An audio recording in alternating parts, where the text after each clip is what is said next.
Welcome to the Explainer, where we jump right into the source material to figure out what's really going on. Okay, let's just jump right in with the one number that tells you everything you need to know, 10.0. That is the highest possible severity score for a cybersecurity vulnerability. We're talking maximum danger level, the digital equivalent of a 5-alarm fire. And a score like that, well, it brings up a huge question for every single person in development or security. Because when a vulnerability this bad pops up, the clock starts ticking immediately. And in this case, we're not talking days, we're talking hours.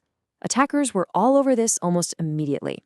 So the number one takeaway, the thing you have to hear is this: update. Now. Seriously, if you're running React or Next.js in your own environments, you need to pay close attention. All right, so what is this perfect 10 threat? You know, the one they're calling React2Shell? Let's get into the nitty-gritty and break down what's actually going on here. So at its heart, it's what's called an unsafe deserialization vulnerability. Now, what does that actually mean? In plain English, it lets an attacker, anyone from anywhere, run their own code on your server. And the scary part? They don't need a password. They don't need anything. They just get in.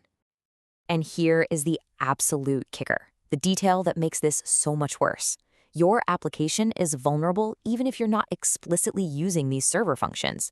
Yeah, just the fact that your app supports React server components could put you on the chopping block. That's a huge, huge attack surface. Okay, let's talk about the timeline, because this is where you really see how fast things are moving these days. This isn't some theoretical exercise, right? This is happening in real time.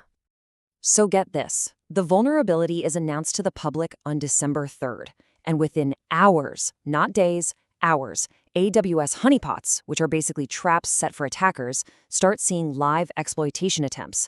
That gap between "we found a problem" and "the problem is being used against you," it's basically gone. And this observation from the Intel report, it just hits you right between the eyes. It says threat actors are routinely operationalizing public exploits within hours or days of disclosure.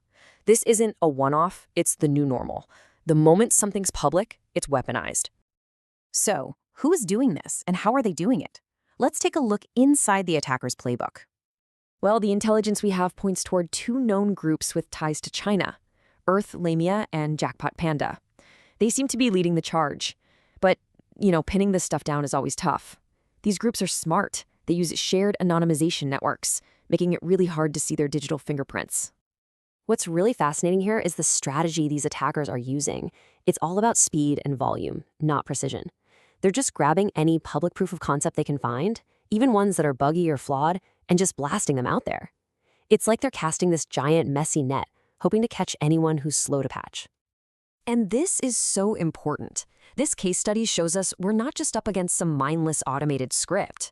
Look at this. It shows a real person, a human attacker spending almost an hour trying to get in. They're methodically trying different payloads, running commands, trying to write files. This is someone at a keyboard determined to break through.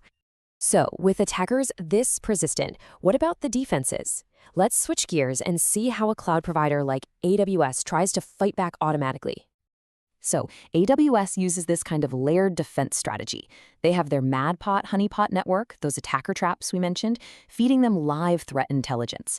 That info then gets piped into their systems to automatically detect and block malicious stuff as it's happening. It's a pretty cool system designed to stop attacks right in their tracks. But, and this is a huge but, we need to be crystal clear about something. These protections are a safety net. They are not a substitute for patching. They can help, for sure, but they don't fix the underlying problem. Okay, so that brings us to the most important part of this whole briefing. What do you need to do right now? And the message here could not be clearer. Patching your own apps is the only real solution. You can't sit around and wait for an alert. You have to work on the assumption that you are a target, and you have to act first. All right, so here's your 3-step action plan.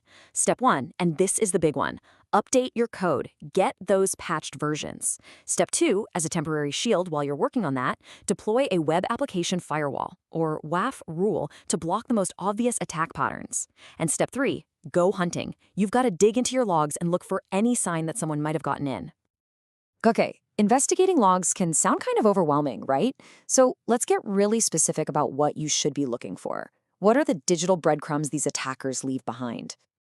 All right, on the network side of things, you're on the hunt for very specific HTTP post requests. You want to look for headers like next action or weird patterns in the body of the request. See that resolved model pattern highlighted there? If you see that stuff, it's a huge red flag that someone has tried to hit you with this exploit. And then on your actual servers, your hosts, you're looking for different clues. Are there strange new processes being started by your application? Are you seeing basic reconnaissance commands like who am I? Or are files being written to weird temporary directories? Any of that is a sign that an attacker may have already gotten past the front door.